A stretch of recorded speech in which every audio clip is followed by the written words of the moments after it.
नमस्कार मित्र हो, मी गार्गी. माझ्या शब्द निरंतराच्या प्रवासात तुम्हा सर्वांचं मनापासून स्वागत. आज आपण अभ्यासणार आहोत एक सुंदरसा लेख. त्याचं नाव आहे बांबूची वने. चितमपल्ली सरांनी लिहिलेल्या नवेगाव बांधचे दिवस या पुस्तकामध्ये हा लेख आपल्याला वाचायला मिळेल. बांबूची वने. नवेगाव राष्ट्रीय उद्यानातील सुटिया, बदबद्या, बोदराई, झंकार गोंदी, झेंडा पहाड आणि घोडेदेव या भागामध्ये बांबूची समृद्ध वने आहेत. येथील वनाला जो घनदाटपणा आला आहे तो बांबूच्या बेटांमुळे आला आहे. उन्हाळ्यात बेटांची पानगळ होऊन नुसती काष्ठशिल्प उभी असतात आणि एकदा का पावसाला सुरुवात झाली की बेट दशदिशांनी वाढू लागतात. ती इतक्या वेगाने वाढतात की इतर वृक्ष वनस्पतींना वाढू देत नाहीत. ही बेट पावसाचा प्रत्येक थेंब ग्रहण करून वाढत असतात. वृक्ष वाढताना कधी दिसत नाही, परंतु बेटातला बांबू वाढताना दिसतो.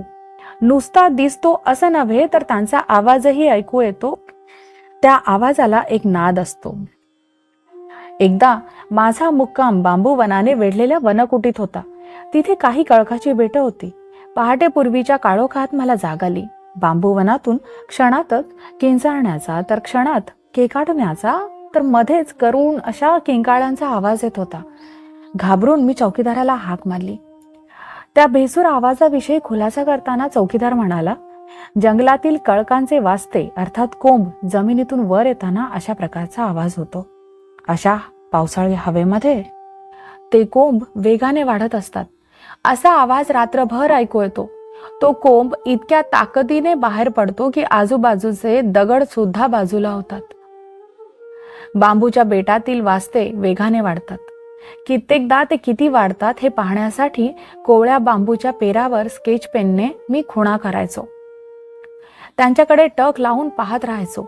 2-3 इंच पेर वाढलेली असे, परंतु वाढताना डोळ्यांना मात्र दिसत नसे. एक टक पाहिल्यावर खुणा वर वर जाताना दिसत.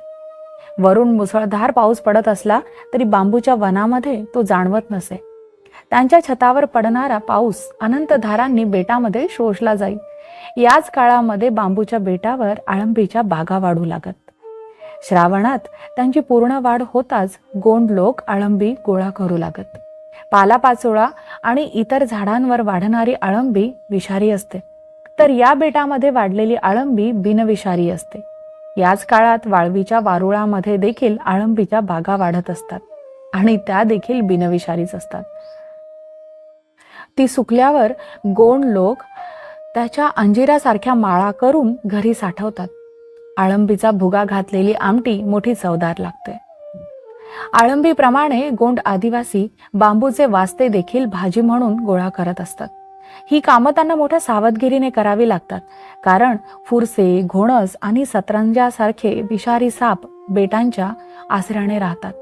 सडपातळ, लांब, हिरवा वेल्या साप बेटाच्या एका शेंड्यावरून दुसऱ्या शेंड्यावर चपळाईने जाताना दिसतो. बेटांच्या आश्रयाने उंच वारुळ बांधलेली दिसतात. त्या वारुळामध्ये एक थेंबभर देखील पावसाचं पाणी जात नाही. घोरपड आपली अंडी एकाच वारुळामध्ये घालते. तळाशी असलेल्या एखाद्या छिद्रातून ती आत प्रवेश करते आणि अंडी घालून निघून जाते. वारुळामध्ये असलेल्या उभेमुळे योग्य वेळी पिलं बाहेर येतात. त्यावेळी ती दिसायला नागाच्या पिलांप्रमाणे असतात. म्हणूनच की काय त्यास इंग्रजीमध्ये बिस कोब्रा म्हटलं जातं. ती पिलं पाहण्यासाठी मी वेळू वनात वारुळ धुंडाळत फिरत असायचा. शाही बुलबुल हा स्वर्गीय पक्षी पावसाळ्यात आपलं घरटं बांबूच्या बेटामध्ये बांधून पिलं वाढविताना मी अनेक वेळा पाहिलं आहे. शंकूच्या आकाराच्या घरट्यामध्ये मादी बसलेली असते. मोतिया रंगाचा नर तिची सोबत करीत असतो. रिबिनीसारखी शुभ्र लांब शेपटी हलवत तो आजूबाजूला उडत असतो. सप्टेंबर अखेर पाऊस थांबे तोपर्यंत बांबूची जंगलं घनदाट वाढलेली असत. बेटांच्या कडेने नवीन बांबू वाढलेले दिसत. पाऊलवाटा पार बुजून जात. बेटांच्या हिरव्यागार छतातून उन्ह पाझरत असत. सारी पानं वैडूर्य मण्यासारखी सुंदर दिसत. ओढ्यातून आणि निर्झरांतून वाहणारं पाणी आता संथपणे वाहू लागे. पाणी स्फटिकासारखं दिसे, मात्र डोहातील खोल पाणी काळशार दिसे. त्यामध्ये बांबूच्या बेटांच्या पडछाया मोठ्या सुंदर दिसत असत. बांबूच्या बेटांचा आकार एखाद्या चंद्रज्योतीसारखा असतो. त्याला मोरासारखा पानांचा हिरवा पिसारा असतो. खरं म्हणजे ते पऱ्यांचं झाड असतं. मला नेहमी वाटत आलं आहे की पऱ्यांचं जग बांबूच्या वनातच असेल. एखाद्या डोहाकाठी बसून मी बेटांच्या प्रतिबिंबाकडे पाहत असे. या डोहातील मी त्यांची कितीतरी रूपं पाहिलीत. अंधाऱ्या रात्री ग्रह नक्षत्रांची फुलं ल्यालेली बेटं, चंद्रप्रकाशात उजळलेली बेटं, पहाटेला शांततेचं पांघरुण घेतलेली बेटं. बांबूच्या वनांचं सौंदर्य अनुभवायचं असतं ते हिवाळ्यात. बांबूच्या वनाचा पसारा सहज दिसेल अशा टेकडीवर मी तात्पुरती कुटी बांधून त्यात चांदण्या रात्री राहत असे. कुटीसमोर फोल्डिंग चेअर टाकून त्यावर बसून तासनतास वनाकडे मी पाहत असे.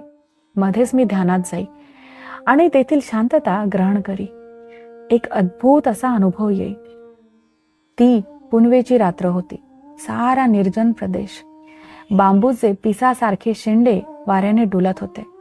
वाटत होतं की समुद्रावरील या लाटा आहेत. सारं जंगल नाना प्रकारच्या आवाजाने जागं होत होतं. बेटातून वारा वाहत होता. चंद्र किरणाची नक्षी जमिनीवर पडलेली होती. सारं वातावरण एखाद्या गंधर्व नगरीसारखं गूढ रम्य होतं. पानांची सळसळ, बांबूच्या घर्षणामुळे होणारा आवाज, पानातून दवाच्या टप पडणाऱ्या थेंबाचा आवाज, रातकिड्यांनी बांबूला पाडलेल्या लक्षावधी छिद्रातून येणारा कधी बासरीचा तर कधी वीणेचा संमिश्र आवाज, मध्येच चांदीच्या घंटीची किणकिण तर कधी घुंगराचा स्वरमेळ. हे नादमधुर संगीत मी मुग्ध होऊन रात्रभर ऐकत होतो. सकाळी मी निरीक्षणासाठी बाहेर पडायचा. हिरव्यागार पानातून पिवळा जर्द हळदू पक्षी बाष्परुद्ध आवाज करीत उडताना तो हिरवाईतल्या पिवळ्या ज्योतीसारखा दिसायचा. बांबूची पानं आणि कोवळे कोंब अथवा नवीन वाढलेला बांबू हा रानगव्यांचा आवडता चारा. त्यामुळे अशा वनात हिंडताना रानगव्यांच्या कळपांच्या काळ्या मखमलीसारख्या पाठी चमकताना दिसत. ते बांबूच्या पानावर येथेच्छ ताव मारत, चरताना बेटांची अधिक नासधूसही करत. एकदा रानगव्यांचा कळप बांबूच्या वनामध्ये चरत होता. एक गर्भिणी गवा त्यांच्या मागून जडपणे चालत होती. कित्येक वेळा मध्येच थोडा वेळ ती थांबे. त्या क्षेत्रामध्ये राहणाऱ्या वाघाच्या हे लक्षात आलं. तिच्या गतीनेच लपत छपत तिचा मागोवा घेत तो चालला होता. चरण्यात मग्न असलेल्या कळपाला वाघाचा सुगावा लागला नाही. रानगव्यांच्या कळपावर हल्ला करण्याचं धाडस वाघ कधीच करणार नाही. अधूनमधून पव टाकत जात होते. शेवटचा पव त्या गर्भिणीचा होता. मी दूर बांबूच्या बेटाआड उभा राहून दुर्बिणीतून वाघाच्या हालचालींकडे पाहत होतो. तो कधी दिसे तर कधी नाही. एकदा त्याने शेवटच्या पवावर हळूवार पंजा ठेवला. त्याचा स्पर्श त्याला उबदार वाटत असावा, कारण अशा ताज्या पवातून वाफा येताना मी पाहिला आहे. वाघाने हेरलं की गर्भिणी कळपापासून दूर आहे. याचा अर्थ ती जवळपासच रेंगाळत असणार. तिच्या असहाय्य परिस्थितीची संधी घेऊन त्याने मागच्या बाजूने तिच्यावर हल्ला चढविला. त्याच्या धुडाच्या वजनाने ती खाली कोसळली. तिची मान पिरगळून त्याने तिला जायबंदी केलं. तिनं वासराप्रमाणे केविलवाणा हंबरडा फोडला. त्या क्षणीच त्या आवाजाने सारा कळप बिथरला. संकटाची त्यांना कल्पना आली होती. शेपटी उंच करून विलक्षण फुतकार टाकत कळप तिच्या दिशेने धावू लागला. त्यावेळी अचानक भूकंप व्हावा तशी जमीन हादरत होती. बांबूची अनेक बेटं उन्मळून पडली. सारा कळप सैरावैरा बेभान वाऱ्यासारखा धावत सुटला. बेटातील बांबू त्यांच्या धक्क्याने कडाड कडाड आवाज करत तुटून खाली पडत होते. आता आपली धडगत नाही हे जाणून वाघाने तिथून काढता पाय घेतला. रस्त्यावर उभ्या असलेल्या जीपमध्ये बसून मी दूर अंतरावर जाऊन उभा राहिलो. एखादी वावटळ आल्यावर नंतर ती शांत व्हावी तसा बांबूवन पुन्हा सामसूम झालं. बऱ्याच वेळाने मी घटनास्थळी गेलो तेव्हा वाघ कडाड कडाड करून हाडं फोडत असल्याचा आवाज येत होता. निशाणीच्या पठारावरून अंदाजे 50 किलोमीटरचा वनमार्ग गेला आहे. दोन्ही बाजूला घनदाट बांबूची बेटं, उंच गेलेले शेंडे एकमेकास स्पर्श करीत, त्यांच्या संमिश्र छताच्या घनदाट छाया रस्त्यावर पडलेल्या. दूरवर पाहावं तर एखाद्या हिरव्यागार बोगद्याचा आभास व्हावा. बांबूच्या वनाला जसा गंध असतो ना, तसाच अद्भुत असा सतत ध्वनीही येत असतो. या सतत येणाऱ्या ध्वनीमुळे माणसाला भ्रम होऊ लागतात. सतत तो आवाज कानांच्या पडद्यावर आदळत असतो. अशा वेळी काय करावं? तर एखाद्या ठिकाणी शांतपणे उभं राहावं आणि पुन्हा वाटचाल करावी. हा अनुभव मी अनेकदा घेतला आहे. शिशिर ऋतूचं आगमन होताना बांबूची पानं गळू लागतात. बेटाभोवती त्यांचा खच साचतो. वाऱ्यामुळे त्याच्या पाचोळ्याचा आवाज येत असतो. नवीन आलेला बांबू पक्व होतो. साऱ्या बेटामध्ये वाढलेल्या बांबूची गर्दी होते. हिवाळ्यात न दिसणारी त्यांची काष्ठशिल्प दिसू लागतात. बांबूचं एक बेट दुसऱ्या बेटासारखं नसतं. बेटांच्या आकाराची विविधता पाहून मन थक्क होतं. पानगळ झालेल्या बेटातून आता दूरवरचं दिसू लागतं. अशा हंगामात चांदीगवडी आणि हरोळी पक्ष्याची घरटी बेटावर दिसू लागतात. अशा सुंदर पक्ष्यांनी आडव्या उभ्या काटक्यांची भरड अशी घरटी बांधावी याचं मला आश्चर्य वाटतं. रस्त्याने जाताना मी या घरट्यांकडे मान वर करून पाही. त्यातून मोत्याच्या रंगाची 2 अंडी डोकावत. चैत्र पालवी फुटू लागते. तशा बांबूच्या वनामध्ये आगी लागतात. धुराचे लोट उंच आकाशात जातात. पाला पाचोळा आणि उंच गवताबरोबर हिरवी बेटही पेटून आगीमुळे बांबू फुटत. तेव्हा साऱ्या जंगलामध्ये बंदुकीचे बार उडावेत तसे आवाज कानावर येत. एकदा बांबूच्या वनातून जात असता अचानक वणव्याच्या चक्रव्यूहामध्ये मी सापडलो होतो.